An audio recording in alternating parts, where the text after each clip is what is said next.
Tinanong ako ni ma'am guys kung vlogger ba ako. Patawa ko namang sagot sa kanya na medyo vlogger lang po ako.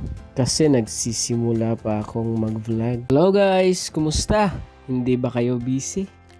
Samahan nyo ako guys at ihahatid natin tong parcel ko na for return refund sa Shopee.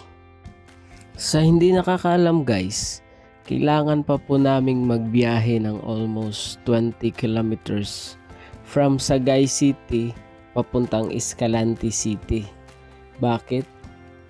Dahil ang Sagay City J&T warehouse ay hindi tumatanggap ng return parcel from Shopee. Stop over muna tayo sa TUP guys. Dito nga pala ako graduate ng Electronics Engineering Technology. So let's go. Balik na tayo sa biyahe. So yun guys, nasabi ko na ang J&T Sagay City ay hindi tumatanggap ng return parcel from Shopee. Nananawagan ako sa J&T Express kung napapanood nyo po yung video ko. Sana naman po tumanggap na kayo ng return parcel from Shopee para hindi na po kami babiyahe pa papuntang Escalante City para lang mag-return ng parcel namin. Stop over muna ulit tayo guys. At bibili ako ng unan.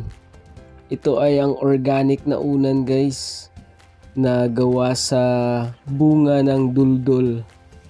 Ito ay isang punong kahoy guys na makikita dito sa Negros Occidental. Ang bunga ng duldul guys ay parang bulak. Kita niyo kulay puti siya na isinilid nila sa plastic. Balit 250 po yung maliit na plastic. Ang pinakamalaking unan nila guys ay 500. Tapos yung maliit naman 120. Meron din silang 220. Meron din silang 320. Marami kayong pagpipilian guys. Merong mahaba, merong para sa sala set nyo. Ang dami nilang stocks dito. Pwede kayong mamili kung anong gusto nyo guys. Ito guys, itong mahaba na to parang 320 ata yung benta nila. Tinanong ako ni ma'am guys kung vlogger ba ako. Patawa ko namang sagot sa kanya na medyo vlogger lang po ako. Kasi nagsisimula pa akong mag-vlog. Ito nga po pala yung sinasabi ko sa inyong puno ng duldul guys. Talagang lumalaki po ang punong kahoy na to. Green nga po pala yung puno niya at saka marami siyang dahon. At kapag namumunga siya guys ay unti-unting nalalagas ang dahon niya. Picture muna.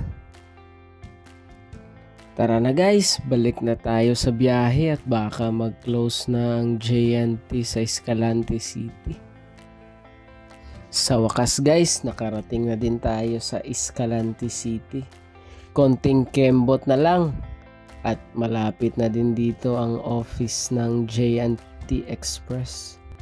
Kung same tayo ng experience guys pag nagre-return refund sa Shopee, paki-follow and share na lang guys ng video kong to para naman makita ng J&T Express ang layo at hirap na ating dinaranas pag nagre-return refund tayo sa Shopee.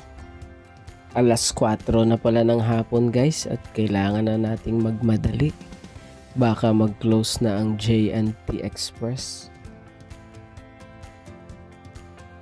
At sa wakas guys, nakarating na din tayo sa ating destinasyon.